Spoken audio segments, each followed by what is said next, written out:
hồi thể yếu là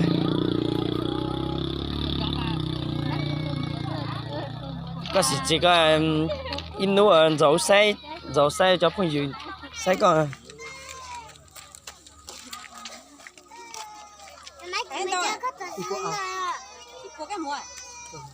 của tao mi mới của mà, giờ tao chơi dốt tao là chơi, cái nó bị dốt của tao ý.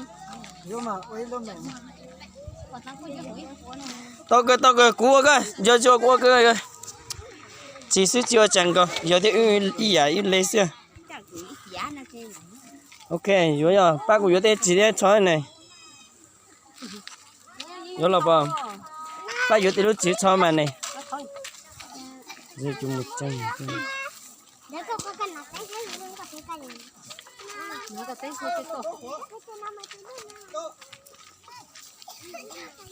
ba giờ thì lúc cho là mình nhỏ lớn có là giờ cho là bà cho mình mua giờ cho là cái có cho xí mà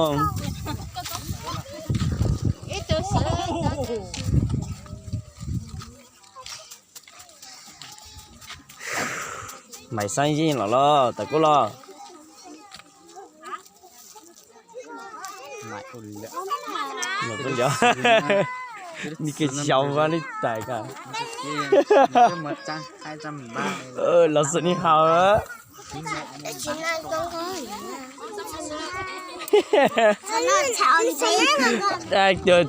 tiểu là cái gì hóa ra là cái gì là cho em mất hồn luôn đấy. Đấy đi xe phải như anh này này, đi thế này mới tăng được gái cơ mà. Đi con này thì tăng được gái suốt. Yo ta là này thì là ít buộc xanh pet này nữa. Do cơ.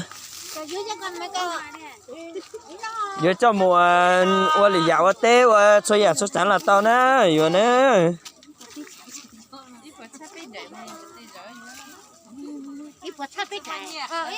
Cú cho cái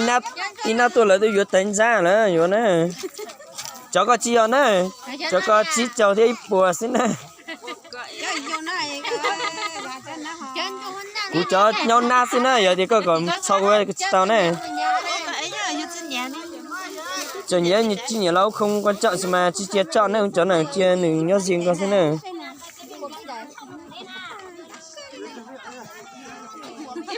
Lại là sự ít bố biết này, ít bố biết cái hoa vậy ta, ít bố biết ta là sự. Ok giờ mình dùng lần đầu tuần rồi này này.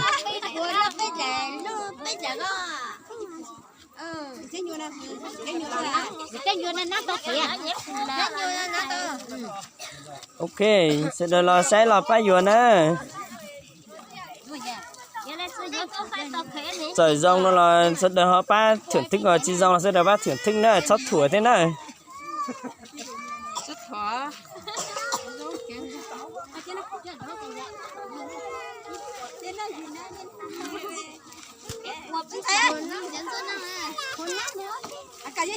Dù của con mà sẽ có chi vả, có cho mới cho tên này có cho hồng nan nữa, cho nữ nhon ná chỉ riêng nữ nào.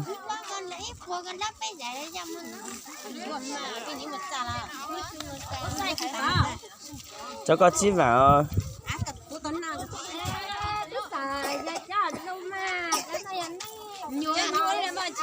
Bây giờ nó có muốn lấy vàng coi, thì nó nán lú xíu, chỉ mới tiền nán té nữa. Hai chỉ con nè, cho giờ thì nó lấy tiền lo nán lú tà nữa, chỉ mới giàu thì nán té nữa. Phải vụ cho mấy mồi lắm cơ. Ok rồi.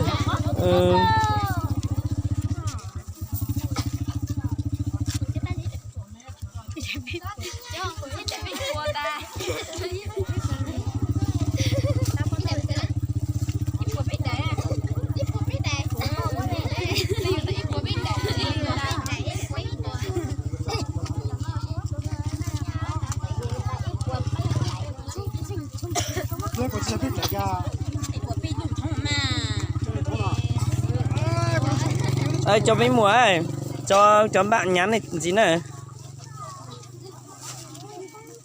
chẳng sai nè là bao dúa thì luôn thống mà là gì dúa sau đó liền sau đó là ba sai cho ba dúa ba dúa cho mình một lần cơ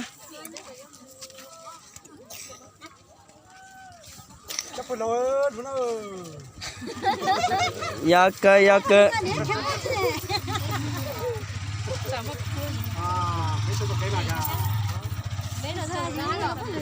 cho mình nhỏ lần cơ nát xíu cho coi mình giờ yêu nát chỉ tao nè tin nè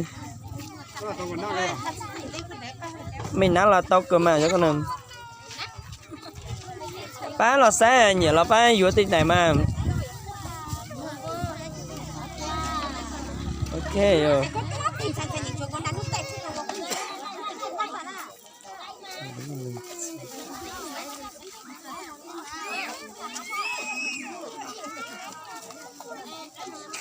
vừa cho liền nhau vừa là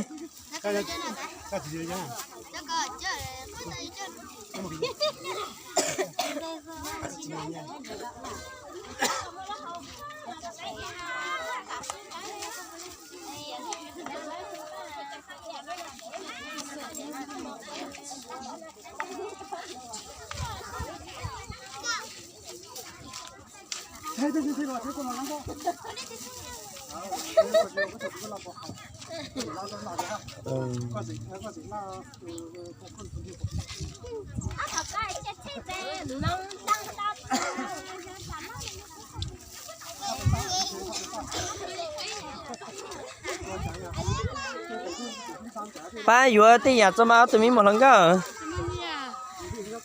ba vừa tí nhà mà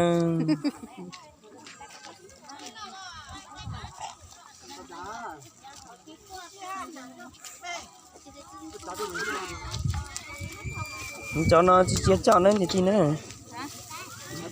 vừa chè ba vừa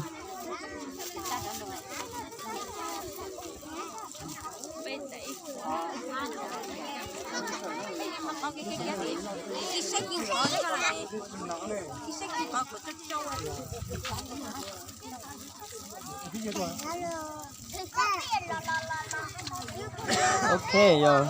ok lại à xiên này lấy vô nhà này kia cho cơ mà cho này cho chính nó đi từ là nãy lú xí chỉ một từ nãy đấy là nãy kia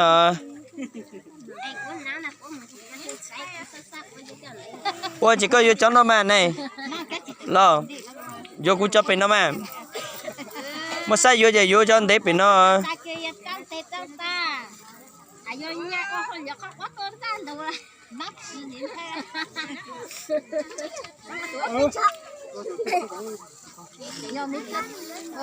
ơi cho mấy mùa à rồi vô thế giảm à vô mà chiều bé không chịu nhàn gì mà chân xe vô là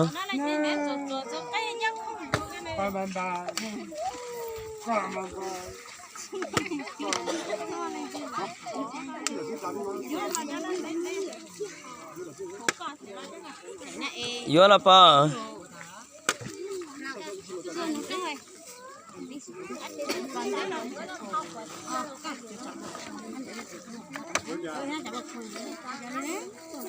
cho sát luôn một cờ liền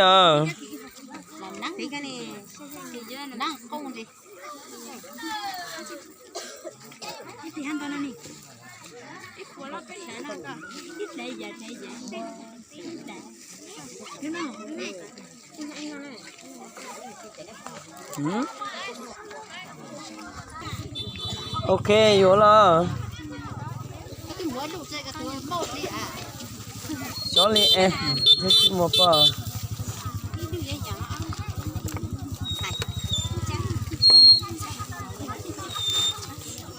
vô là cho xe lúa trên cửa chắc cửa li đi trái rồi lên vô cho mùa chết tao là gì mỗi lần giờ bé tuần đi tê do cơ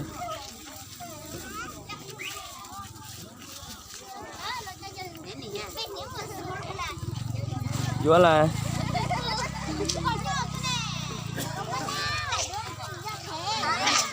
ok nó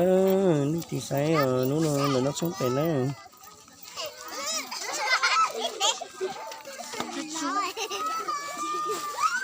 được chút rồi nó rồi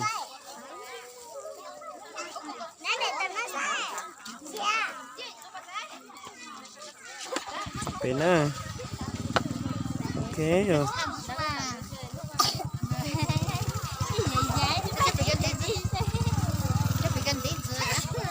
vô bên nó mà bên nó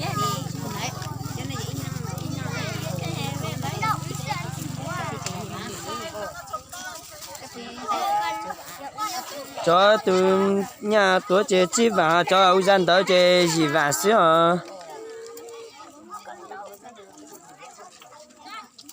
vô mang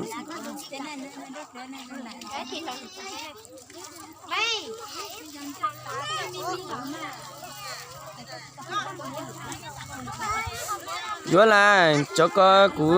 cho xã hán thì là vô là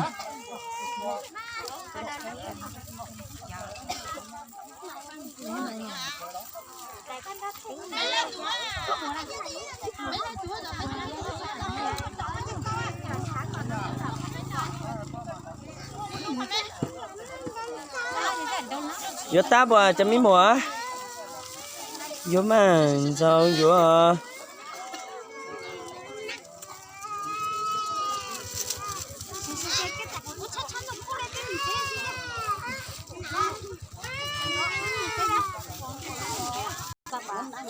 vô mà không đâu nữa bé tụi mình nhận thằng con nó sai nữa đi từ nhẹ nó lọt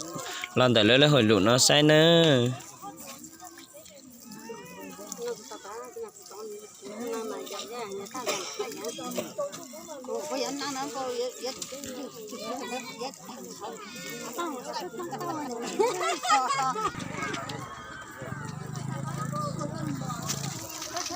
vô tiếc là mình mua là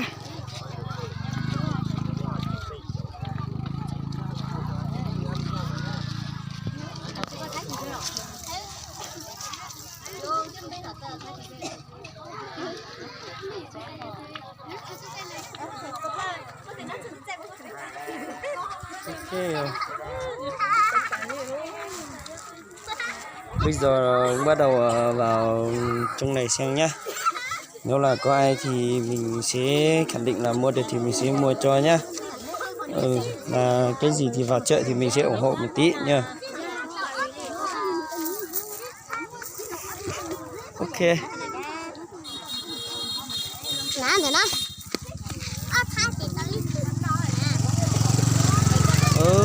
Đi xem nữa, thành công cho lâu lên là tia lâu giờ đó tuổi sắp bình giờ chủ yếu bé thấy buồn sáng chứ ta mà móc lúa nát tao tàn cho móc lúa là như nát tao vàng co giờ cơ có giữa trong mua mà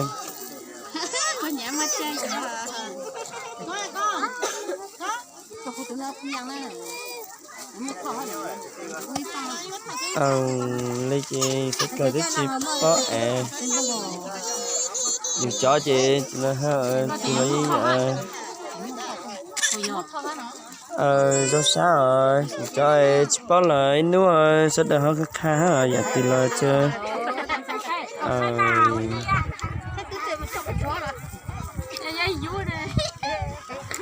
vô là ai cả cầm bố này cầm bố chết sẽ là bây giờ nó đoàn kết ở cho bây giờ lấy tôm mà vô lấy po một em nào được vô cho nữa vô ta này nữa nó một siêu rẻ nữa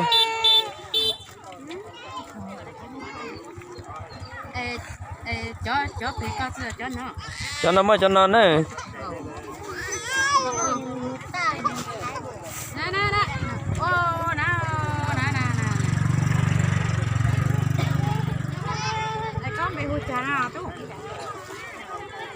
Tôi tua bây giờ nè. Đang nó chỉ bao vào bên này. Giờ tôi khai mẹ để chỉ số mà. Cà phê bò họ cà phê bò. Mẹ bò xanh nữa. À? Hộp bò nữa. Bò đó.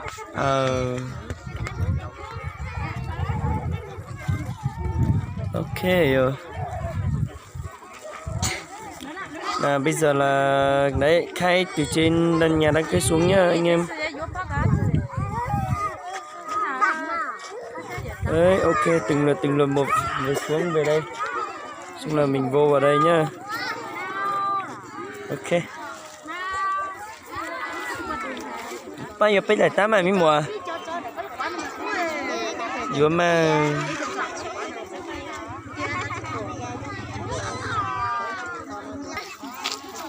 vô tới giờ cho mấy mùa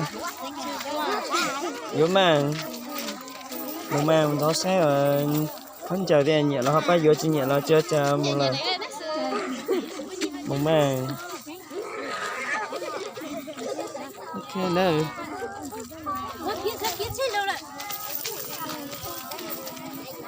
biết chưa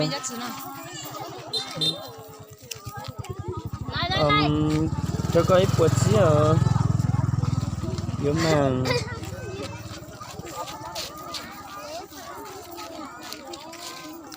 vô mà là gì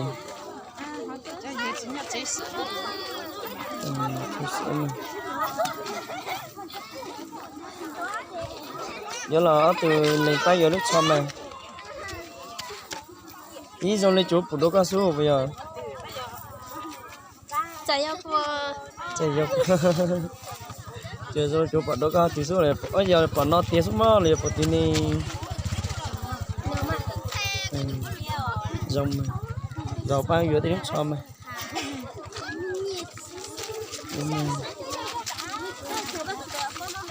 người ta sẽ cho mấy mùa nhà lo bao nhiêu chứ nhà lo chưa cho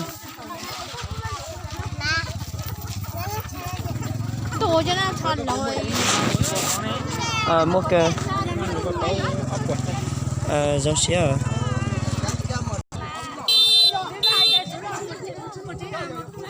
số là gì mà cho mấy mùa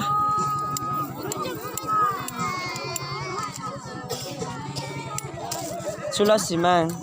nhà là họ bắt vô chứ nhà là chưa cha chưa ôi cái sao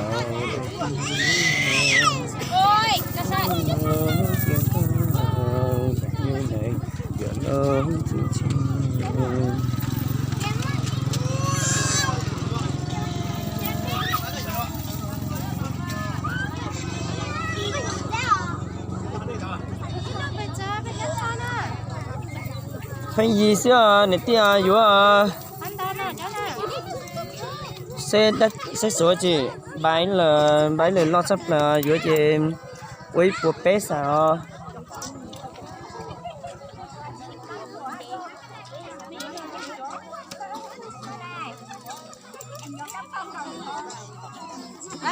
chỗ nào ở trà số dầu luôn này còn bây chỗ này cứ cho một số sách các cụ này nhớ tú cụ này cũng cả nhà khéo vào họ chỉ cha chỉ chụp quần bé là to cái hình cho mua các cụ nó các cụ có cân bé nó chỉ con đã chơi chưa cha con đã chơi ấy à cái này chỉ chăm muốn này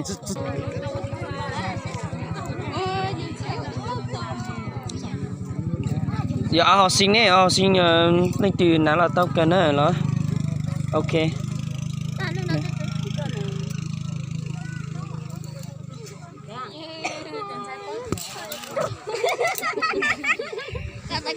có chúng mới giờ có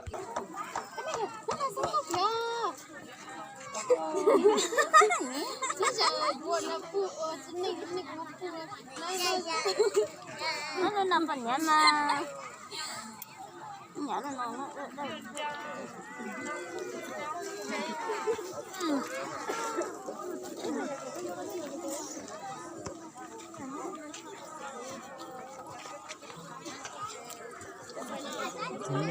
con đầu thẻ cho có cổ vào vô màng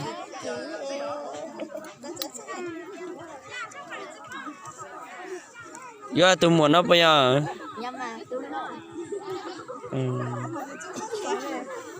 nè ông lấy không lấy anh bán rẻ cho anh lấy giá gót thôi lấy không lấy thì anh lấy giá gót cho 10.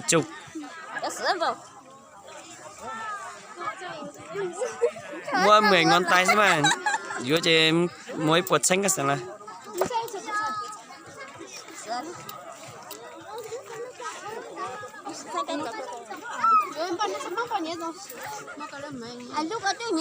cái con trai cái chỉ sao xí nó cái cho bị chế xí ta cái mảng đi tôi là tao cơ ok rồi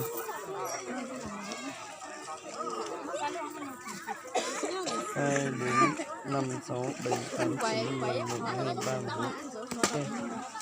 14 tí xem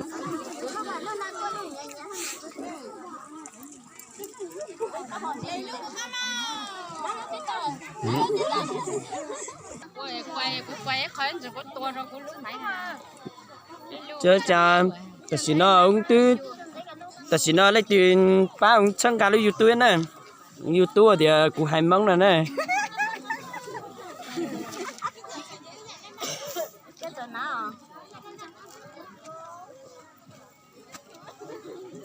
coi nó chơi đến từ sòng tới sách tao kìa thì quay cho số chứ gì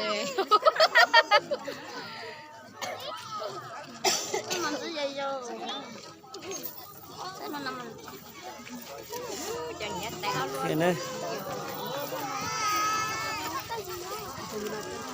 ôi rồi nhá hôm nay ngày như ngày chợ luôn đám cưới rất là hay rất là vui vẻ nhá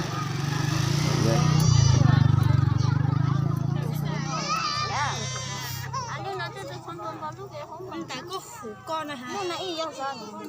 Để đang bọn nó nọ nè. Đấy cả sách chỉ dẫn này là mà đang chọn đây mà chỉ chọn đây mà.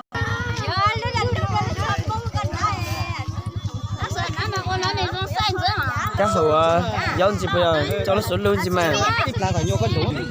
tôi giờ tay xa thì lúc còn chỉ tay nó nhau sầu u rồi tôi tay tôi xa là con đừng đông nó mở ra rồi giờ có là xí chỉ nó cho bù hết cái xí nó chỉ nó cho bù nó này cho nhà chơi lúa trên nhân đợi lúa xíu hả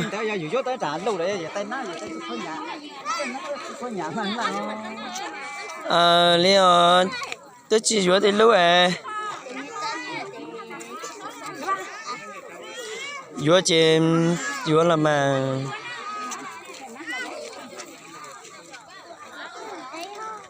mất xí lắm mà giờ lúc đó này mất xí chế tan chuối nhà chuối con chuối lòng cho chén chơi nhà chuối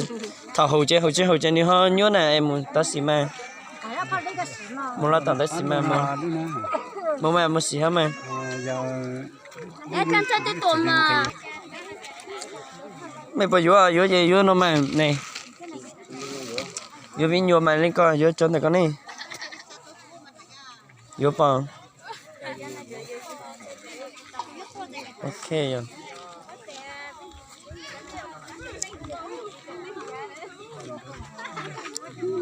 ui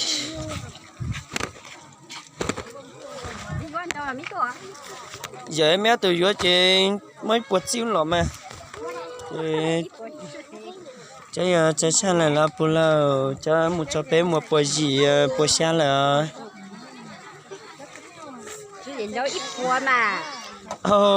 bùa trận đấu nó chơi nỉ nó ít bùa chỉ lắm là bùa cho coi chơi bùa chỉ ở chơi xa thì mẹ tụi loại chơi bùa chỉ là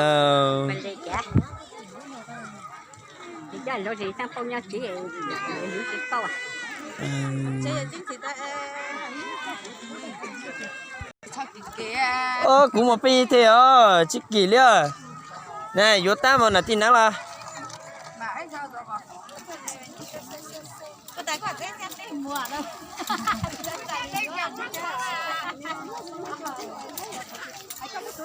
vô tôi cái thôi mà